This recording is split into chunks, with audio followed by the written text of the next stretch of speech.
saya Aljani dari IFC akan mencoba menjelaskan tentang I/O system atau sistem input output. Sistem input output ini dapat ditinjau dari dua segi, yaitu yang pertama organisasi fisik atau perangkat keras dan yang kedua organisasi perangkat lunak. Baiklah, kita ke yang pertama, organisasi fisik perangkat keras meliputi piranti I/O device, di mana piranti I/O device dapat berupa komponen elektrik maupun mekanik, contoh monitor, keyboard, mouse, printer, dan lain-lain. Karakteristik pembeda dari piranti I/O diantaranya modus transfer data, metode akses, jadwal transfer, sharing, kecepatan akses, dan modus operasi. Kemudian organisasi fisik perangkat keras yang kedua yaitu device controller, di mana device controller ini merupakan sirkuit digital yang berfungsi mengontrol kerja komponen mekanik ataupun elektrik lainnya dari piranti I/O agar piranti I/O dapat dikontrol atau berkomunikasi dengan sistem komputer,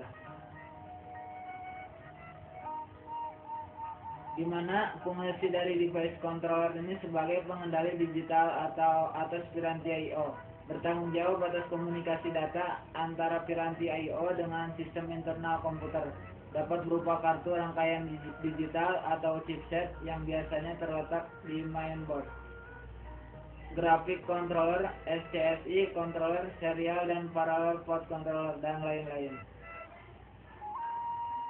Kemudian yang ketiga adalah bus I/O.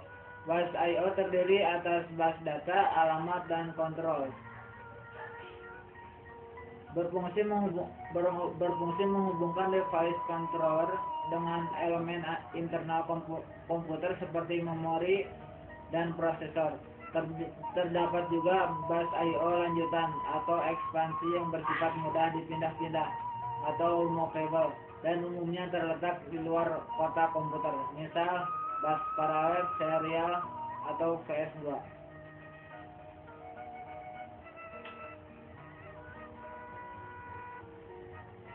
Kemudian yang kedua adalah organisasi perangkat lunak sistem I/O. Umumnya organisasi perangkat lunak sistem I/O ini terdiri dari beberapa lapisan.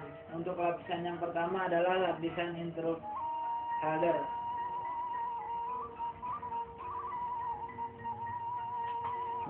Menangani terjadinya interupsi dan dialihkan ke interrupt header. Kemudian lapisan yang kedua adalah lapisan device driver, mengimplementasikan operasi dari masing-masing device controller.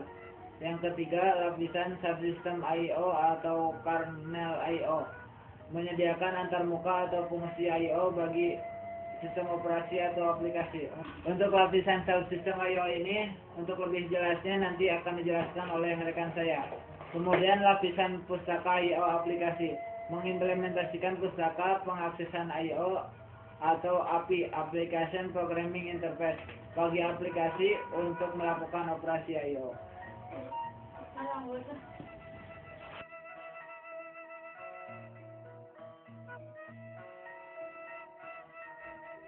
Saya Rianti Arya Pratiwi dari IFC. Pada kesempatan ini saya akan menerangkan mengenai I/O subsystem kernel. Kernel menyediakan banyak service yang berhubungan dengan I/O. Pada bagian ini kita akan mendeskripsikan beberapa service yang disediakan oleh kernel I/O subsystem, dan kita akan membahas bagaimana caranya membuat infrastruktur hardware dan device driver. Service yang akan kita bahas adalah I/O scheduling, buffering, caching, pooling, reservasi device, error handling, dan kernel data struktur. Yang pertama yaitu I/O scheduling. Untuk menjadwalkan sebuah set permintaan I/O, kita harus menentukan urutan yang bagus untuk mengeksekusi permintaan tersebut. Scheduling dapat meningkatkan kemampuan sistem secara keseluruhan, dapat membagi device secara rata di antara proses-proses, dan dapat mengurangi waktu tunggu rata-rata untuk menyelesaikan I/O. Yang kedua, kemudian buffering. Buffer adalah area memori yang menyimpan data ketika mereka sedang dipindahkan antara dua device atau antara device dan aplikasi. Buffering dilakukan oleh 3 buah alasan. Alasan pertama adalah untuk men-hop, Alasan kedua adalah untuk menyesuaikan device-device, dan yang ketiga untuk mendukung copy semantik. Kemudian yang ketiga, caching. Sebuah cache adalah layar memori yang cepat yang berisikan data kopian. Akses ke sebuah kopian yang di-cache lebih efisien daripada akses ke data yang asli. Yang keempat, kemudian spooling dan reservasi device.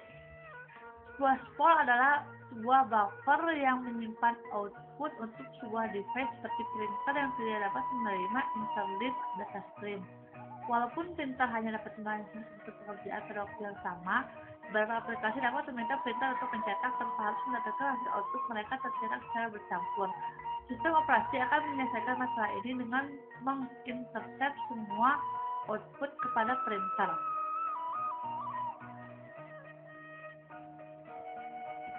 Untuk beberapa device seperti drive, CD, dan printer tidak dapat memultiplex permintaan I/O dari beberapa aplikasi. Spooling merupakan salah satu cara untuk mengatasi masalah ini.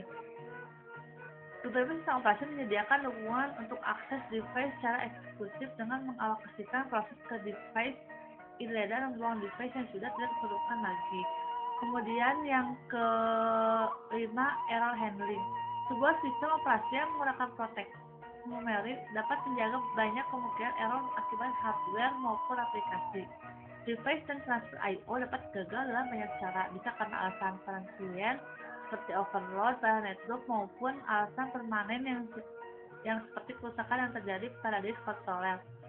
Yang keenam, kemudian kernel data struktur. Kernel membutuhkan informasi state tentang penggunaan komponen I/O.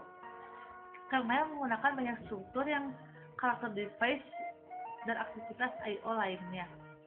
Beberapa sistem operasi bahkan menggunakan metode objek oriented secara lebih ekstensif. Sebagai contoh, Windows NT menggunakan implementasi multitasking untuk I/O.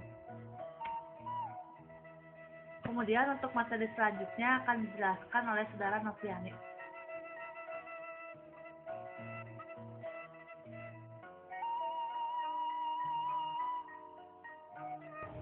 Noviani akan menjelaskan tentang input output pada Linux. Proses dalam Linux memunculkan input dan menghasilkan output.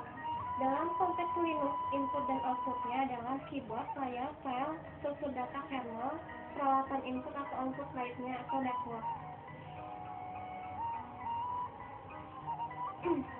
File descriptor. Linux berkomunikasi dengan file melalui file descriptor yang dipresentasikan melalui angka yang dimulai dari 0, 1, 2, dan seterusnya. 3 buah file descriptor standar yang lalu diciptakan oleh proses adalah 0 sama dengan keyboard, merupakan standar inputnya, lalu 1 sama dengan layar, standar output, 2 standar error. Pembelokan atau redirection.